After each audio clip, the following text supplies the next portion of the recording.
aparecendo sua voz. Alô? Oi? Oi, não estou vendo Sabrina. É que ela tem que chegar um pouquinho pra cá. Eu? Pronto. É que eu não cabe. Mas eu tô parecendo muito, eu posso parecer só metade. Tá vendo? Estou vendo as duas. Como é que vocês estão aí? Muito bem. E essa pandemia? Pandemia ruim. E rodar? Vou rodar pra você. Olha a roupa dele. Ah, ele quer comer. Tá chorando, bichinho? Faço não. Ele tá com fome. Pronto, passou. Vou tá com a Ernestel, roupa de vovô, meu maior fã. Ariel, GPQ. Espera aqui uns 4 minutos, 5,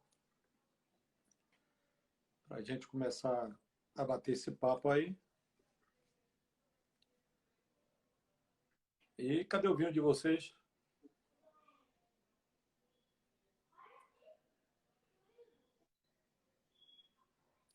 Temos que brindar, né? Sabrina vai pegar o dela. Não posso beber vinho. Vai deixar rodar doidão.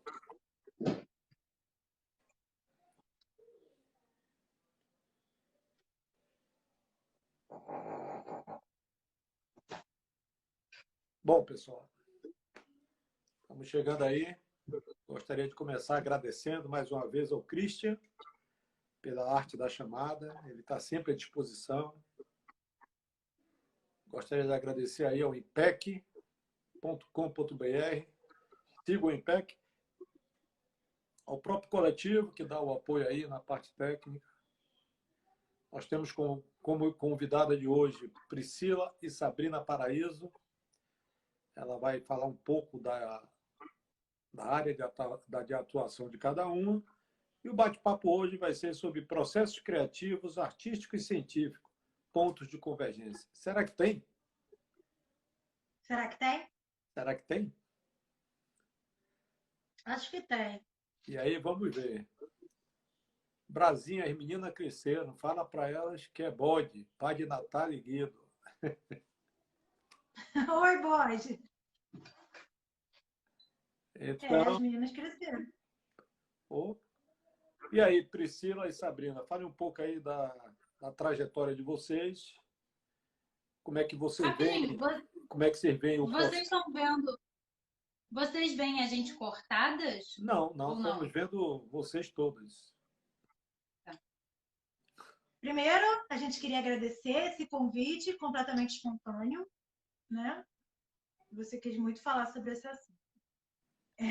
Então, eu vou. É para falar o que é da nossa trajetória? Tem que falar a trajetória para o pessoal conhecer você e depois vocês falam aí sobre o tema, né? Proposto. Meu nome é Priscila. Eu sou formada em música, licenciatura em música. Estudo música desde pequenininha. E aí fiz faculdade de música. Fiz mestrado em música. E hoje em dia eu sou professora de música em 2 colégios. Sou musicista do coletivo Paraíso Cênico. Então eu faço todas as trilhas sonoras originais. E também sou atriz sombrista do coletivo. E tenho um projeto, um grupo chamado Tatu Cantacá, que faz música para crianças. Essa é a minha trajetória resumida. Eu sou Sabrina, eu sou formada em artes cênicas. Eu fiz bacharel em artes cênicas, figurino e cenografia. E depois fiz licenciatura. Depois fiz licenciatura também. Sou pós-graduada em terapia através do movimento. E sou uma das fundadoras também do coletivo Paraíso Cênico. Sou professora de teatro. E acho que comecei artisticamente desde que eu me entendo por gente. graças aos meus pais, né? Que me colocaram aí nesse percurso, né, nessa nova descoberta de mundo, já desde pequena, desde os 6 meses de idade. Valeu, pai. Então, acho que nossa trajetória não se resume só academicamente, né? A trajetória artística vem com muita bagagem aí, além da academia, que é muito importante, tanto quanto. Boa noite, Ana. Então, sobre o tema. Isso. O tema fala sobre... Qual o nome? Processo criativo. Processo criativo, artístico e científico. O que eu acho assim, interessante, quando eu quis falar disso, pelo menos, é que eu acho que a arte e a ciência são as duas formas na nossa sociedade ocidental, moderna, né? De se produzir conhecimentos. Então, são os dois jeitos que dá na nossa sociedade para produzir conhecimentos novos. Então, eu acho que foi isso também, não sei se a Sabrina quis falar sobre, né? Sobre esses pontos de convergência que tem nesses dois tipos de produzir conhecimento, de criar coisas novas. Eu falei? Sim, agora eu sou eu. Bom, sobre o tema, acho que foi até uma pergunta, né, que eu fiz na live do meu tio, do Carlito, que eu coloquei essa pergunta, né? Quais pontos que tinham em comum, o que tinha de parecido. Não lembro exatamente a pergunta que eu fiz. E ele ficou até pensando nisso e até jogou a bola pro meu pai. Mas eu acho que existe um ponto em comum da criação e da pesquisa também, da pesquisa prática e da pesquisa teórica, para se produzir algo novo. Então, acho que o interesse vem daí, né? A partir desse ponto. Até porque a gente é artista e também, como a gente tem uma trajetória acadêmica, acaba que a gente não só pesquisa artisticamente, mas também pesquisa sobre arte. Então, o que seria isso? Seria a mesma coisa? Teria diferença? Eu lembro, foi muito bom. Meu pai foi a apresentação de um TCC meu, né? O último que eu fiz em 2017. E é uma produção prática que você faz que, no fim, teve a montagem da performance. E depois, enfim, apresentou a performance, apresentei a performance, e no final teve o PowerPoint, igual tem em qualquer trabalho, que você tem que falar sobre, né? E aí, enfim, falei sobre toda a trajetória, de como que eu cheguei, aquele processo, como é que foi. Aí ele chegou para mim no final e falou: isso dá trabalho, né? Eu falei assim, né? Não é do nada que surgem as ideias também. Existem muitas referências e muito estudo para você chegar enfim, a uma obra de arte, a um pedaço de obra de arte, não sei, a um experimento que seja. Mas eu acho que foi a partir daquele dia que meu pai percebeu que aquilo dava algum trabalho. Para além, assim, de só produzir artisticamente, mas dá para produzir academicamente, enfim, e chegar aos resultados a partir de muita pesquisa. Não, dá muito trabalho. Eu tive, vou dizer, a pachorra, né? De ir no dicionário e de procurar a definição de criatividade, exatamente para provocar, né? Então foi interessante a definição que tem lá. Peguei algumas coisas, peguei uns livros. Eu participei de uma banca de tese, tem alguns meses, sobre criatividade na tecnologia. Na verdade, quem defendeu é um professor, uma pessoa formada em desenho artístico, que dá aula para os cursos de engenharia, né? Então, ele fez a pesquisa da importância da criatividade na tecnologia. Então, note o seguinte aqui, só para vocês. Olha, criatividade, tá, criar, vem do latim, creare. O que que significa? Dar existência a alguma coisa que você pensa, que você imagina, dá existência àquilo. Sair do nada e chegar a alguma coisa concreta. Veja as definições de criatividade. Estabelecer relações até então não estabelecidas pelo universo do indivíduo.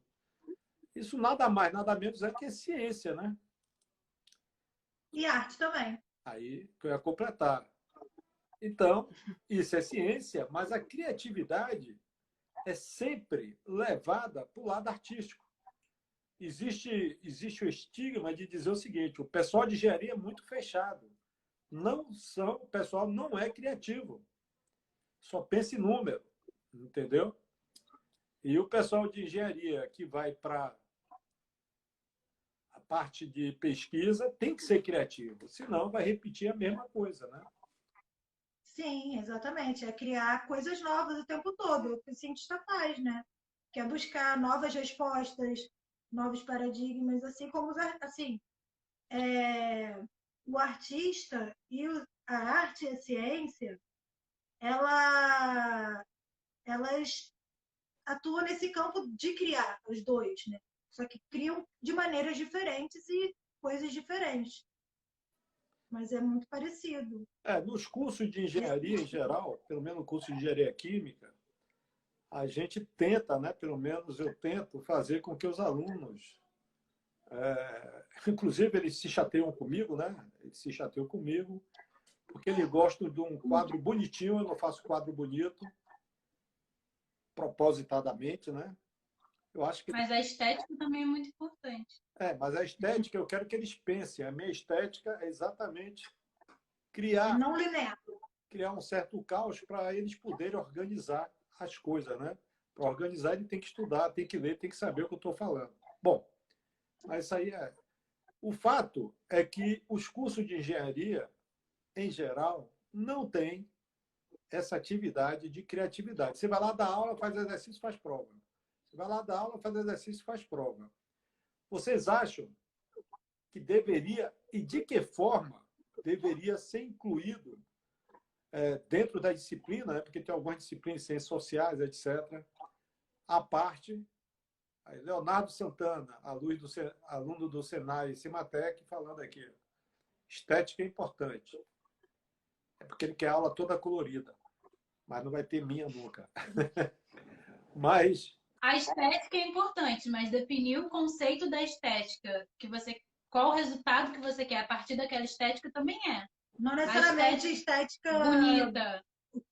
Coloridinha e organizada. Mas... Às vezes essa sua estética, que você disse como caótica, é a maneira que você quer chegar e instigar o pensamento. Né? Sim, Mas ela a forma também faz parte do conteúdo. Sim, que você passar. Então, dependendo do que você quer atingir, você tem que usar uma estética. Se a sua estética for estética do caos, tudo bem também. Nem toda estética é bonita, e beleza também é relativa, é uma construção social. Então, ela tá aí para ser quebrada. É bom que você tenha consciência disso, isso que é importante. Quando a gente também faz um trabalho artístico, a gente tem que ter consciência de qual estética a gente quer usar. Eu quero só voltar numa fala que você falou aí, que existe um estigma de que quem é engenheiro, por exemplo, não tem criatividade. Por outro lado, tem o estigma do artista, que o artista basta só o talento. Então, que não existe um trabalho, né? Um trabalho árduo, um trabalho corporal, um trabalho de pesquisa, um trabalho, labor.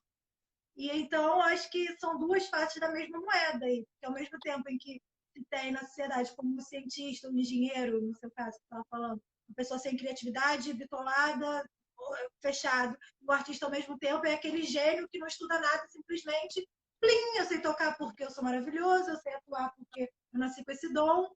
Então, não é nenhuma coisa nem outra, né?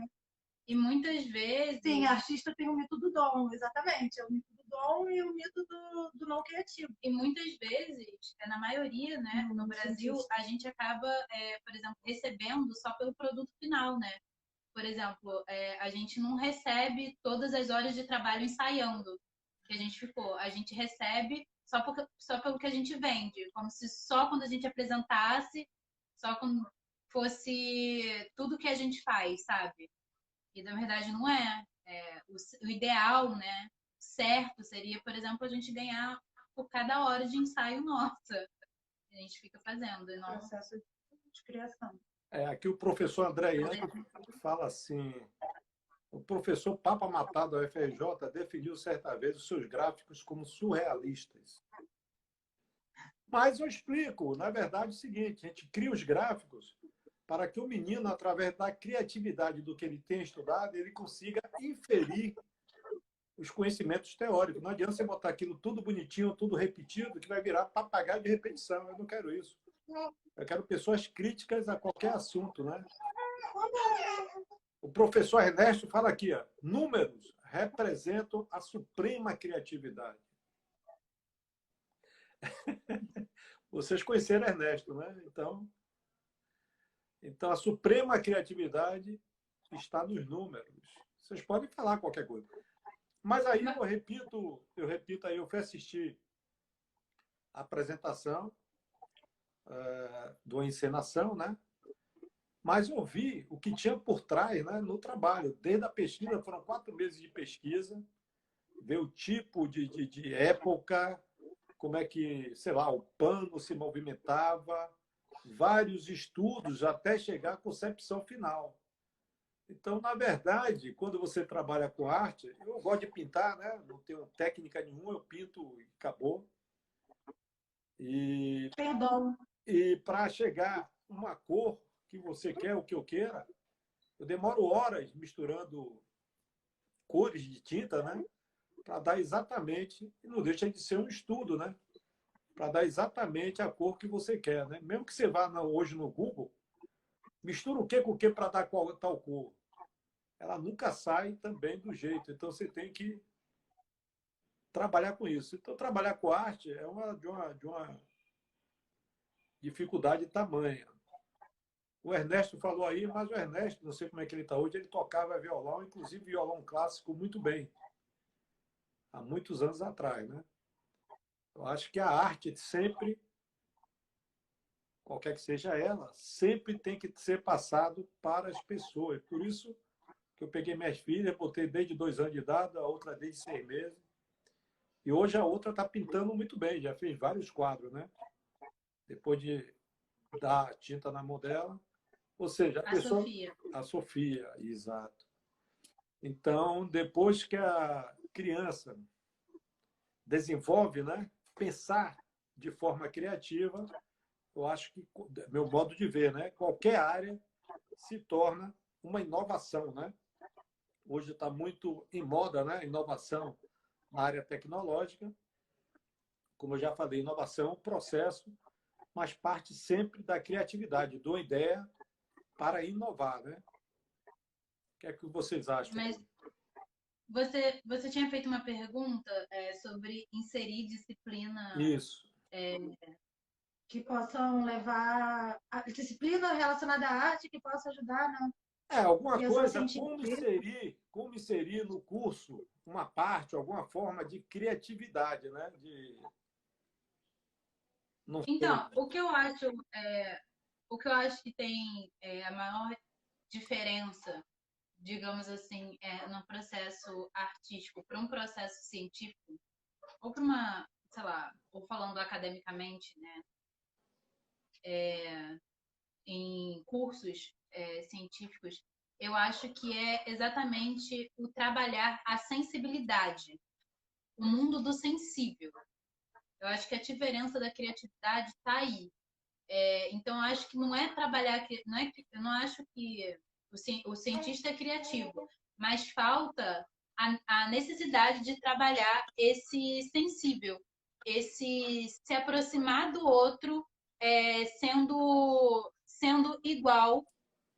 E eu acho que é esse tipo de processo que falta, e não o processo de criatividade. Se aproximar do outro sendo igual. Não entendi, não. A partir do campo sensível. Ah. Por exemplo, quando a gente trabalha arte, por exemplo, quando a gente trabalha teatro, a gente tem a gente entende o nosso corpo melhor. E a gente entende também melhor a pluralidade das pessoas à nossa volta, porque nós temos um tipo de relação que nós não temos socialmente na normatização da nossa sociedade. A gente lida com o corpo e com as pessoas de uma outra forma. E essa forma pode ser chamada de no campo do sensível. Nesse campo que está além da apenas de um pensamento crítico. A gente aguça a nossa sensibilidade. Então, eu acho que se todo mundo tivesse o estudo dessa sensibilidade aflorado desde sempre, não só na academia, mas também na academia, né? Também continuar, a gente teria um pensamento mais igualitário. E aí sim a criatividade poderia fluir para todos os lados. Mas você acha? Note que eu vou fazer duas provocações. A primeira é que se o pensamento igualitário levará a alguma descoberta científica. Porque se você pensa igual a todo mundo, a coisa... Não é pensar igual a todo mundo. É o quê? É você se ver igual a todos no campo sensível. Não é que você vai pensar igual. É exatamente entender a pluralidade de todo mundo. Sim, entender a pluralidade não quer dizer que todo mundo tem a mesma sensibilidade. Agora... Não mas quer eu dizer não a falei mesma isso. sensibilidade. É tipo desenvolver a sensibilidade de cada um. Existem várias inteligências. Uma delas é a inteligência sensível. E a área que mais trabalha essa inteligência é a área artística. E, por exemplo, é a área que tem menos tempo na grade escolar, por exemplo, no Brasil. Agora, a minha pergunta a você é o seguinte. Existem vários livros escritos pelas pessoas aí, não sei se são psicólogos ou não, tem até um livro que faz o seguinte. Eu acho que é até livro de autoajuda, né? Que ensina você a entender o movimento. Você falou de corpo, né? Inclusive, você tem um curso sobre isso. O movimento do corpo, o que é que se traduz um determinado movimento do corpo. Você acredita nesses livros? Depende do livro. Não. Sim. Não. Assim, existe uma coisa de leitura corporal, mas assim, existem muitas pessoas que falam sobre isso, pessoas que falam sobre isso de uma maneira rasa ou da mente dela ou de que não tem nada a ver, e tem pessoas que falam de uma maneira aprofundada. Sim, teve um livro que eu li quando eu fiz licenciatura. A matéria se chamava Neurociência aplicada ao corpo, uma coisa assim. Ele era extremamente equivocado e machista, ao ponto de dizer que quando a mulher estava dançando um funk, ela estava dizendo que queria se acasalar. Então, esse tipo de livro, não concordo, sou contra. Ou então... Não tem nem o que discutir. Não, mas tem coisas reducionistas também. Tipo, se alguém tá com o ombro para cima, quer dizer, então, que ele tem problemas com a mãe. Entendeu? Óbvio que existe uma maneira de se posicionar que diz muito sobre você. Mas a gente não pode também ser apenas isso. Por exemplo, se você for estudar o Laban, por exemplo, ele fala sobre as qualidades de movimento do seu corpo. O que cada movimento do seu corpo traz para você, sendo leve, pesado, um ritmo, e a partir daí você tem uma leitura corporal e não essa coisa reducionista que a Priscila falou. Entendeu? São tipos de estudos de leituras corporais diferentes.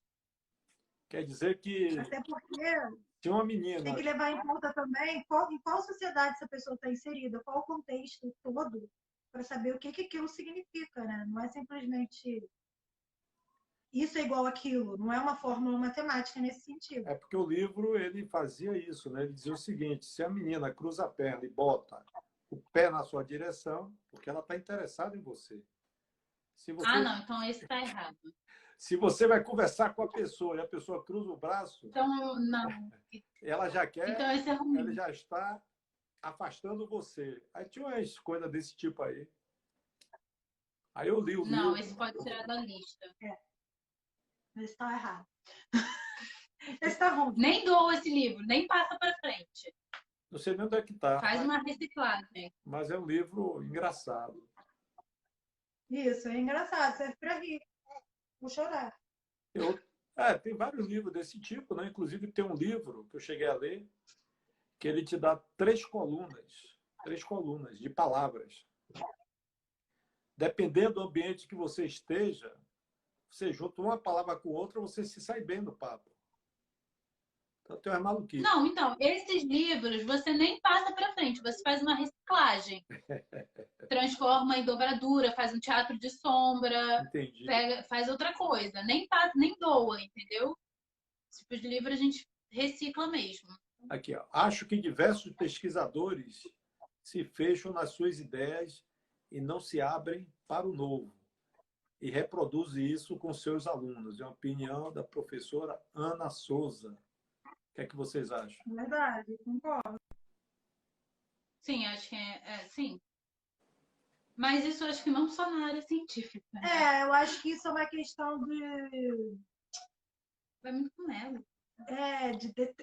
Achar, o professor se achar o detentor do saber. Então, o que ele sabe é aquilo e tá bom o suficiente, é a verdade para ele, e é isso que eu vou passar apenas, não preciso aprender mais nada. Eu acho que é mais dessa postura, e aí eu acho que tem em todas as áreas, não é só professor também, você pode pegar isso para alguns artistas também, podem pensar desse jeito. Sim, acho que É o Ariel. Boa noite, Ariel, que ele pede boa noite.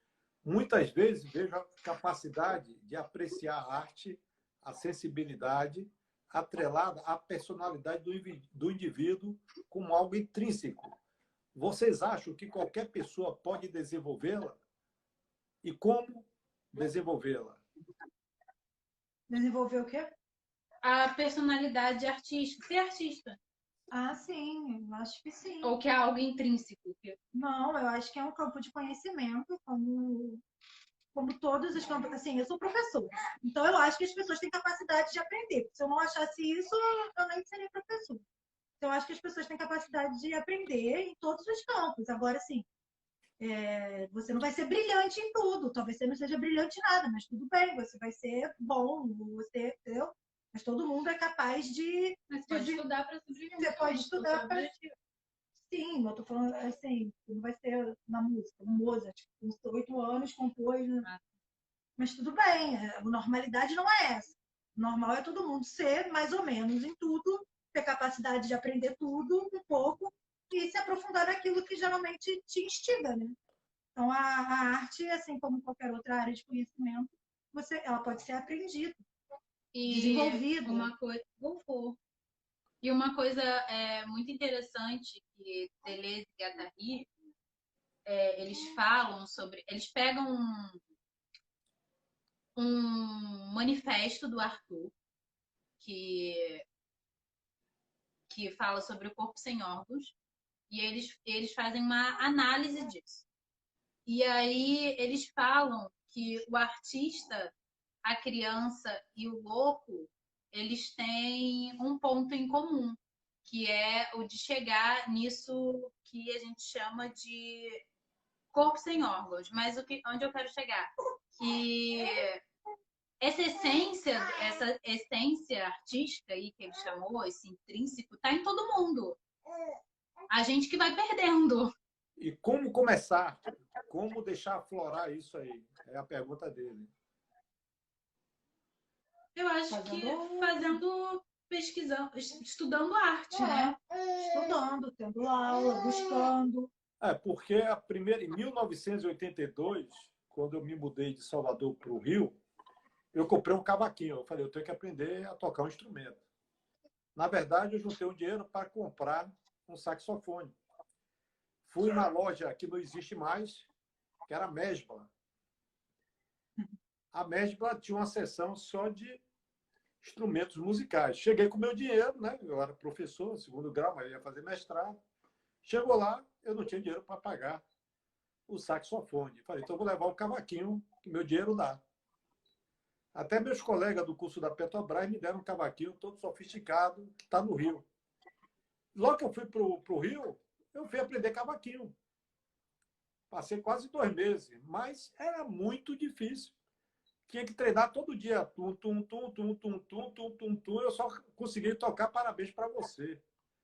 Então, o que eu quero dizer é o seguinte: é difícil aflorar esse tipo de coisa. Ou Eu você. acho que quanto mais cedo você aflora, é mais fácil. Mas também nunca é impossível. Mas não é possível. Você, assim, você só sentou 2 meses. É muito pouco, 2 meses. Eu tinha que estudar para Eu passar dou nas aula, provas. eu dou aula para adulto tem 4 anos já.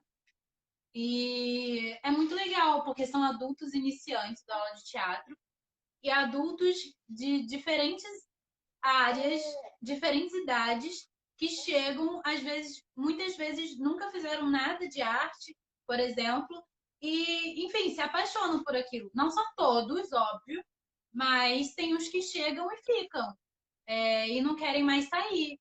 Então, acho que é isso, é correr atrás. E às vezes você se identifica mais com uma coisa É isso que eu ia falar. e Às menos vezes com também, outra. você comprou um cavaquinho que você tinha uma ideia do que seria tocar cavaquinho. Quando você foi tocar cavaquinho, não foi Era outra exatamente coisa. aquilo não te tocou de uma maneira legal. Não, eu queria o Mas saxofone, talvez mas com não outro tinha dinheiro. instrumento ou com outra tipo de prática artística, você ia se dar bem, entendeu? Tem que ver o que te move, assim, o que faz você querer muito continuar fazendo aquilo. Eu Eu acho gosto. que se você tentou 2 meses e não gostou, é porque você não achou que valia a pena, então. Então não estava tão bom assim, entendeu? Eu gosto de pintar. Eu sei que eu não pinto bem. Minha mãe gosta da minha pintura. Mas eu comecei a pintar por um motivo, né? Eu estava lendo uns livros de uma linha religiosa, né? O Espiritismo, de Allan Kardec, estava estudando, queria saber, né? Na verdade, eu leio tudo quanto é livro, né? E uma das teorias é o seguinte: como você tinha vidas passadas, e eu vi uma propaganda, naquele tempo, para mim, era uma senhora, né? Uma senhora de 60 e poucos anos, está famosa porque está com suas pinturas primitivas. Começou a pintar com 60 e poucos anos. Aí eu fui ler, estava lendo se é isso. Se a gente passou, segundo a teoria, né, por vidas passadas, e temos isso embutido, é só deixar aflorar. Aí comecei a pintar do nada, inclusive Missy, Dona Missy me ensinou, me deu vários toques, né, de sombreamento. Eu nunca tomei curso, comprei os livros, li. E gosto muito. Às vezes eu vou pintar aqui um quadro, eu começo 9 horas da manhã, vou até, são 12 horas sem parar. Se você quiser sair com um quadro, né? E é uma parte que eu gosto. Tem um saxofone lá no Rio que eu já prometi que eu vou tocar até morrer.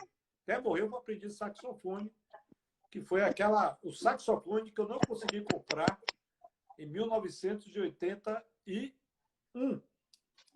Como eu não consegui comprar, agora eu tenho um saxofone no Rio, mas vou aprender a tocar. Hein? Não tem. Eu vendi. Não Você é sei se você maluca. sabe. Não brinque, Vendeu, não. já não tá aqui não. Não brinque, Eu não. vendi. Eu Não. vendi na pandemia. Vou pegar minhas águas de vocês e comprar outro. Eu vendi. Eu vendi o sax. Não brinque, não. Não quero nem saber. Não quero nem ouvir isso. Vendi. São raros. Depois a gente conversa isso aí. São raros, Lê aí. Ele vai ler.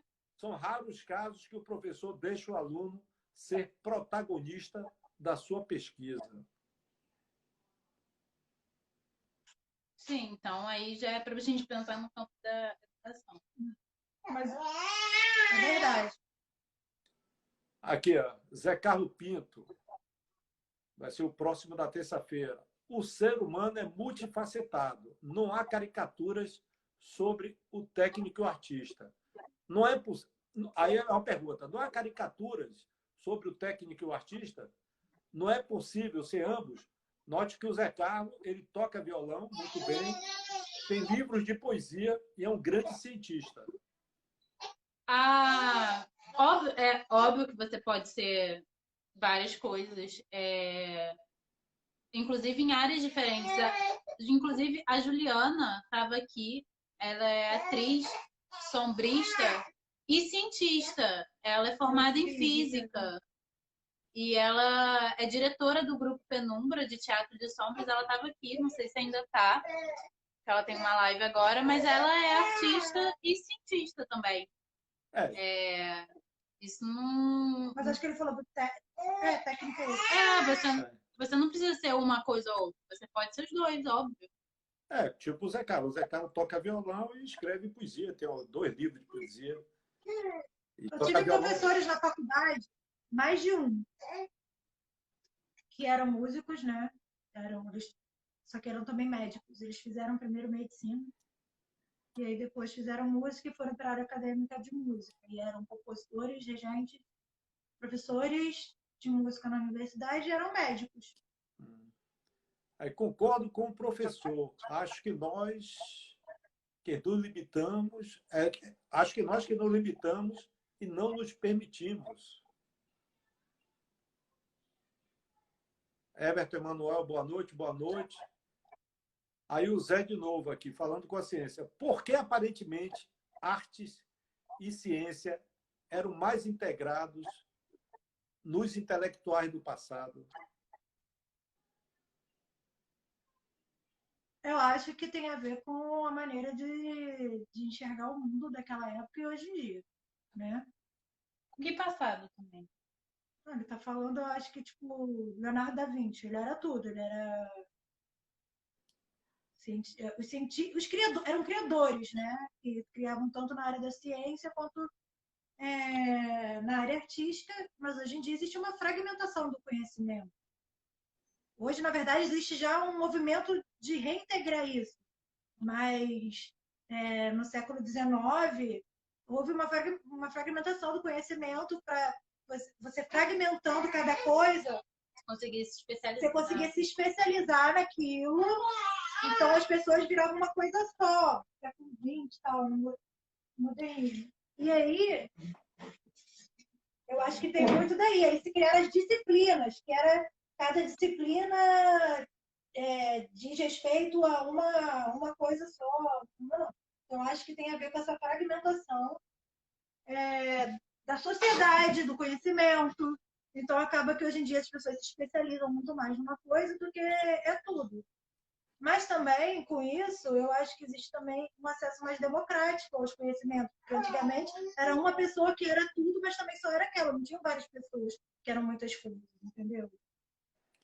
Aqui o Ernesto Pinheiro Borges, que é engenheiro químico, hoje é físico, toca violão, pelo menos eu o ouvi, ou eu o vi também tocar, né, música clássica. Ele fala o seguinte: me parece que os livros que Fernando se referiu são sobre linguagem corporal, não são sobre arte, e vários têm muito valor. Um que fez sucesso no Brasil foi O Corpo Fala, de Pierre Well. Eu não conheço, Sabrina conhece, né? Porque essa é mais a área dela. Você leu esse livro? Eu li esse livro, eu não gosto, não é algo que eu acredite, que eu siga. Mas, enfim, é isso. Hoje em dia a gente tem muitos conhecimentos e muitas pesquisas. E também acho que cabe naquilo que a gente pensa sobre sociedade. Vai de cada um achar que é bom ou não, né? Não é que o corpo não fale, né? Ela só não acha que aquele jeito que é por esse colocado caminho no livro seja o caminho que o corpo fala. O curso que você fez, Sabrina, de pós-graduação, de especialização, foi o quê? Linguagem corporal? Não, foi movimento? Não. Terapia através do movimento, corpo e subjetivação. Ou seja, o pessoal se movimenta e, com isso, consegue liberar as suas frustrações, etc, etc. Como é que seria isso? Não, acho que ela estudou muitas técnicas de terapia através do movimento. Na verdade, assim, ele é um curso de pós-graduação, né, onde você descobre a sua linha de pesquisa. O que eu falo sobre isso, que eu tirei disso tudo, é que eu falo da importância do teatro para despertar o corpo sensível. E como que esse corpo sensível pode diminuir a desigualdade do mundo, né? Essa foi a pesquisa Essa foi dela. a minha pesquisa dentro da minha área de teatro. Mas, enfim, existem pessoas que fizeram essa graduação e pesquisaram diversas coisas. Mas eu acho que não está em libertar as nossas frustrações. Eu acho que não é por aí. Eu acho que é mais um autoconhecimento e um reconhecimento do próximo para que a gente entre em equilíbrio. Porque a partir do momento que você se conhece em todas as esferas e que a gente separa isso de, por exemplo, corpo e mente, né? Que a gente tem essa separação. A partir do momento que a gente entende que isso é uma coisa só, e entende também que, como eu falei, que todo mundo... Saúde! Que todo mundo é plural, é diverso, mas também tem algo em comum. A gente consegue diminuir essas barreiras da desigualdade, enfim, e até do preconceito também. E a minha pesquisa foi sobre isso na área de teatro e na área de teatro educação também. Como que eu uso isso sendo professora dessa área? Como que eu acho isso importante para, enfim, para o mundo melhor aí. Há uma pergunta. Eu vou ler. Fala. Há objetividade na beleza ou é mera questão de opinião? Antes de você falar, eu vi uma pesquisa que a beleza, né, a beleza humana, está na simetria da pessoa. Então, fizeram um teste com não sei quantas mil pessoas e todo mundo que era o belo que era simétrico no rosto. Não importa, né, qual era a cara, qual era a cor, não importava nada. Era a simetria do rosto, ou seja, o lado direito igual ao esquerdo.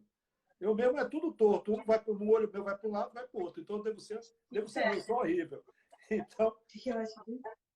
eu acho uma coisa. Eu acho que com certeza não é questão de opinião, porque até a opinião aí também eu acho que pode ser contestado, porque eu acho que está inserido dentro de um contexto. Nossa opinião não é livre de... Não é completamente livre. Então, eu não acho que é questão de opinião e também não acho que seja completamente objetivo. Acho que não é dos dois. Então, é muito difícil, porque, enfim, todo mundo que vive hoje no planeta Terra está inserido em uma sociedade. E essa sociedade constrói padrões de beleza.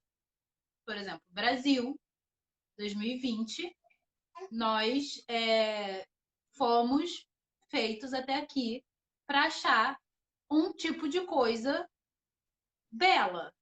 E não é nem só em relação ao ser humano. Não só em relação... bonito, Sim, não em só relação ao que é uma obra de arte bonita, em relação ao que é uma obra bonita, em relação a qualquer coisa. Desde a mais trivial à mais complexa.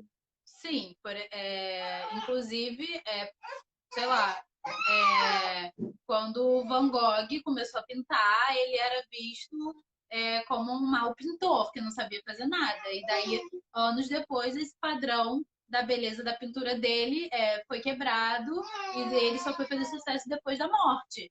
Então, assim, eu não acho que tem como esse estudo da simetria que tenha sido feito com pessoas que não sabiam que era o belo antes. Não existe essa pessoa. Não existe essa pessoa. Não existe essa pessoa livre de conceitos. Então, se não existe a pessoa livre de conceitos, não tem como a gente saber que realmente isso é um estudo comprovado. Se todo mundo tem conceito. Não, a pessoa mas acho que ele está falando que isso foi feito em várias sociedades diferentes. Isso. Entendeu? Pessoas diferentes, aleatórias.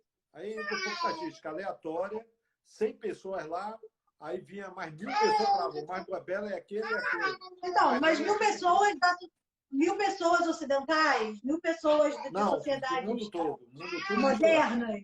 Tudo misturado. Tudo misturado. Tudo junto e misturado. Pegaram os inuís lá do Canadá, sim. Pegaram os povos indígenas, diversos povos indígenas do Brasil. Eu acredito que sim. Eu só olhei o resultado da pesquisa. Não saí lendo tudo, não. Então, eu acho que eu acho que é um padrão construído. E é isso. Não existem pessoas livres de conceitos e seja qual conceito for. Até quebrar esse conceito, pessoas que acham coisas que não são no padrão bonito, é só porque existe um padrão e isso é a quebra. Entendeu? A quebra de um padrão existe porque existe um padrão também. E outra coisa é, o meu mestrado em música é em etnomusicologia. Então, eu li muito sobre muitas culturas e arte nessas diversas culturas e tal. E o que é belo em arte diverge muito de uma cultura para outra. Então, assim, especificamente em música, o que é considerado música pra gente, muitas vezes não é considerado música em outro lugar. E o que é considerado música em outros lugares não é considerado música pra gente, porque a gente não acha aquilo sendo arte, não é? Esteticamente está feio. Então, acho difícil também. Agora, por outro lado, existem pesquisas dessa faceta biológica do que seria agradável. Eu não tenho, que seria isso, da simetria, tal, que existe intrinsecamente na gente. É algo que note que, por exemplo, a simetria é algo biologicamente agradável, porque aquilo vai simbolizar, sei lá, que a pessoa está saudável, não. Perfeição. Eu não tenho nem como falar sobre isso, porque eu nunca fui por esse lado. Mas o que eu vejo, nunca fui por esse lado de pesquisa. Mas o lado de pesquisa que eu vejo é que existe uma pluralidade muito grande do que é belo, do que é considerado esteticamente aceitável, dependendo da sociedade que você é inserido. E aí já entra naquele outro discurso, né? Tipo, o que é arte? A gente pode definir o que é arte? Existe uma definição do que é arte? Bom, Não é arte? o professor Ernesto, ele escreve aqui, ó, o que separa ciência e arte? 2 pontos. Pensar que ciência é descoberta e arte é criação. O que as aproxima? 2 pontos. Os processos criativos em ciência e os processos da descoberta na arte. Interessante. Posso ler uma coisa que tem a ver com isso? Pode. E aí a gente pode pensar sobre isso. Tanto a arte quanto a ciência estão aptas à produção de conhecimento, mas que cada área se diferencia em relação aos seus campos fenomenais. Logo, ambas as áreas estariam abertas a produzir pesquisa, contudo, guardam consigo especificidades próprias vividas na dialética entre sensível versus inteligível, saber versus fazer, singularidade versus generalidade, verdade versus exatidão. Tá bom. Enquanto na ciência, a questão do conhecimento apresenta-se no âmbito abstrato dos fenômenos, priorizando-se o discurso sobre os mesmos, né, sobre os fenômenos. Na arte, a questão do conhecimento apresenta-se no âmbito concreto de um objeto, pois a arte se inventa e se constrói como objeto em si. Na ciência, busca-se a constituição de uma significação precisa. Na arte, privilegia-se a multiplicidade de significações. O professor Ernesto, eu acho que fala qualquer coisa aqui. Me parece que os artistas têm muito mais preconceito com as ciências do que os cientistas com as artes. Fazer ciência com criação é muito comum. Fazer arte como descoberta da realidade é raro. Bem, eu acho que não é raro. Talvez ele não conheça esse fazer, assim, não esteja inserido no cotidiano dele, mas não é tão raro. Mas eu acho que existe preconceito, sim, de artista com ciência. Acho que existe. E acho que existe ao contrário também, porque uma vez que eu estava falando no início, que você acha que artista faz a arte porque é dom, isso já é um preconceito, entendeu? É um conceito pré-estabelecido de que aquilo não pode ser estudado, de que aquilo não dá trabalho, de que aquilo não é uma produção de um conhecimento, de que aquele conhecimento é menos válido do que um conhecimento científico, porque não passou pelos métodos, pelas etapas do método científico, do jeito que é conhecido pela academia. Então, existe preconceito dos dois lados. Agora, eu acho que talvez ele, como cientista, conheça menos essa parte da arte, né? Enquanto, como que ele falou, como descoberta da realidade. Eu acho que é sempre descoberta da Porque eu acho que é sempre. O produto artístico que a gente vê na mídia não é o fazer artístico, é um produto artístico para se ver na mídia. Mas existiu também, até ali, um processo de descoberta de uma realidade, eu acho. E eu acho que, assim, toda a arte que é feita naquele tempo, né, naquele momento, é uma descoberta da realidade. Só que é uma descoberta a partir de um olhar artístico. Se você está inserido naquela realidade, aquela arte já é real, já é sobre a sua realidade. Entende o que eu quero dizer? Não tem como você desvincular. Ah, não, agora eu vou pensar só na minha arte. Não vou ligar para a minha realidade. Não tem como, é impossível. Você é uma pessoa que está na realidade, já começa por aí. E a arte sendo tão sensível, né? Eu acho que mostra tanto da gente quando a gente faz, quando a gente produz alguma coisa, quando a gente produz uma peça. Eu não sei, meu pai viu a nossa peça, eu não sei se ele achou que tinha. Se ele conseguiu ver que tinha um pouco da gente ali, não sei. Mas, por exemplo, eu vejo muito na peça que nós construímos juntas. A gente tem uma peça juntos, porque a gente tem um coletivo. Então. Eu vejo muito da gente ali. Não tem como não ver da nossa realidade. Bom, o Ernesto hoje Ele gostou do tema. Pela primeira vez ele tá. Inclusive, ele dá aqui uma afirmação. Beleza relativa. Feiura é absoluta. O que é que vocês acham Mas disso aí? pode ser bela também. Ah, mas o que mais? Ele falou mais alguma coisa, não falou? Não, ele deu aquele negócio que eu acho que é risadinha, né? Não sei, não conheço esse símbolo, não. Ah, não, foi outra pessoa. Aí vem pediu... o IPEC fala arte a partir da observação é tentativa de reprodução da realidade. É o que você Não falou. só da. Mas acho que é isso que eu falei, né? A gente está inserido na nossa realidade. Não tem como a gente desvincular um trabalho que é tão sensível, tão agente da nossa realidade. Não quer dizer que é reprodução da realidade, quer dizer que está inserido na realidade. Isso quer dizer que ela pode, inclusive, transgredir essa realidade. E mostrar outras facetas, mostrar né? outras... enfim. É mais ou menos aqui o que Bode falou, né? Na ciência, nós engenheiros sabemos bem reconhecer uma inovação disruptiva. As meninas poderiam dizer como funciona a criação de uma inovação disruptiva no campo cênico-artístico. Pode exemplificar? É mais ou menos o que você, eu acho que falou, quebrando os paradigmas, né? Da ciência, etc. Foi quando o Boal criou, né, o Teatro do Oprimido, em que ele trazia o pessoal, o público, para trabalhar com ele a peça.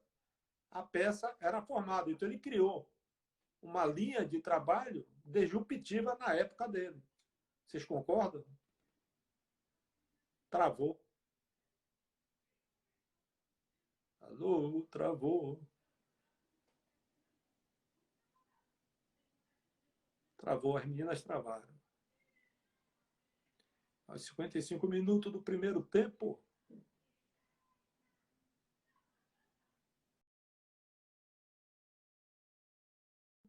O interesse em publicar um livro de termolâmpada para engenharia química. Eu falei que publico, escrevo, se vender barato, né?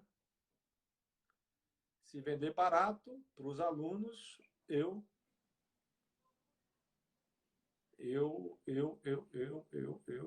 vou lá e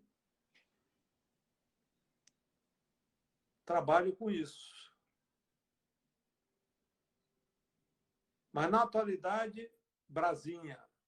Na atualidade, o que é que eu vejo aí desses negócios que eu vou assistir aí? Eu vejo mais na música, né? Eu me lembro que tem aquele grupo, né? Esqueci o nome, que era só de tambores, fez muita fama. O Batatuque, né? Então, eles fizeram um tipo de música completamente diferente. Muito bom exemplo de Boal. Ele modificou esse negócio todo, né? Então, tem os Batatuque, se eu não me engano, era o nome. Então, eu assisti dois shows dele. Então, eles, incrivelmente, mudaram só com percussão, né? Eles deram lá fizeram música só com percussão, que é uma coisa difícil, né? Então, o pessoal está sempre inventando, está sempre inventando. Tem um pernambucano, Chico César também, né? Que quando ele veio e colocou lá. Tem o pessoal da Bahia agora que é. Oh, meu Deus, é um grupo aí. Banana, não. Pô, esqueci o nome. Tem o pessoal da Bahia, um grupo aí que está fazendo um som aí um pouco diferente. Chico César é maravilhoso. Quando ele entrou, ele fez um lance lá disruptivo, né? Grupo de voz da Bahia, pode ser. Coletivo. Coletivo caiu lá. Niterói, chovendo, frio. Você tá me ouvindo? Tô ouvindo agora. E a gente pode começar uma live no coletivo e te chamar, porque meu celular não permite ser chamado por ninguém. E o meu celular acabou a bateria. Pode. Se o pessoal tiver a fim de continuar. Peraí, eu vou tentar aqui. Não, vai cair de novo. Não vai não. Vai cair de novo. Faltam 2 minutos, né? Então vamos falar aqui. Você tá, vamos Não, falar deixa eu chamar. Eu vou começar uma no coletivo e te convido. Porque Tá bom. meu celular Ele não quer permite.